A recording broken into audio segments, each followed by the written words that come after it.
على طريق مصر اسكندرية الصحراوي، وفي لوكيشن قريب من القاهرة تحديدا تاني نمرة من الطريق الصحراوي، هتمتلك مزرعة 5100 متر مقام عليها فيلا 2 طابق، 350 متر مباني وبستان مليء بأشجار الفواكه وجراج ومخازن وزراعات ليمون ومحاصيل بصل وفول حراتي.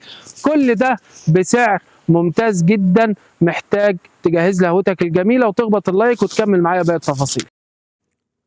بعد ما تسمعنا الصلاة على سيدنا النبي، المساحة الإجمالية عندنا 5100 متر.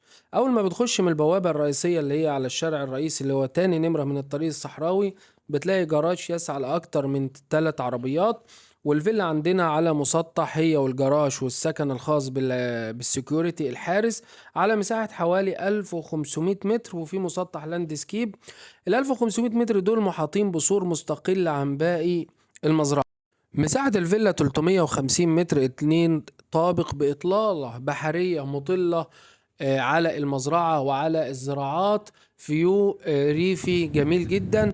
اللوكيشن تاني نمرة من طريق مصر اسكندرية الصحراوي. طبعا لو انت جاي من القاهرة بتعمل يوترن من على كوبري الخطاطبة وبترجع كأنك متجه للقاهرة. تاني نمرة فقط لا غير من طريق مصر اسكندرية الصحراوي، في جمعية عليها أمن وحراسة، يعني السكيورتي متوفر على المدخل على طريق مصر اسكندرية الصحراوي.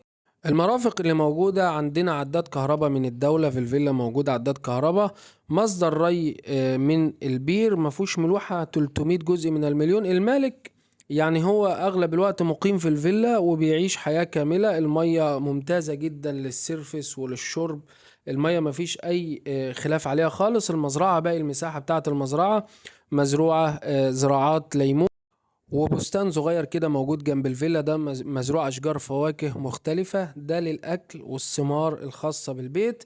باقي طبعا من شجر باعتبار ان شجر الليمون لسه صغير، المالك استغل المساحات الواسعة من الأرض اللي هي بين الشجر وبعضه، وزرع خضروات محاصيل، زرع بصل وزرع فول حراتي. حتى الأرض حاليا في الوقت الحالي مزروعة بصل ومزروعة فول حراتي.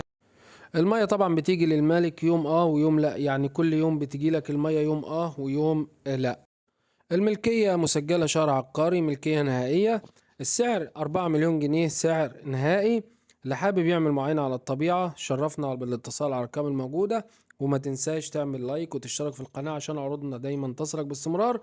هنخش دلوقتي نعيش مع بعض الصور من داخل الفيلا، وطبعا إن شاء الله بإذن الله تنسيق المعاينات هيكون الملك موجود، وتقدر تعاين الفيلا من جوه وتقدر تعاين من بره. في النهاية ببلغكم تحياتي وتقديري، احنا سفنكس للتسويق العقاري، والسلام عليكم ورحمة الله وبركاته.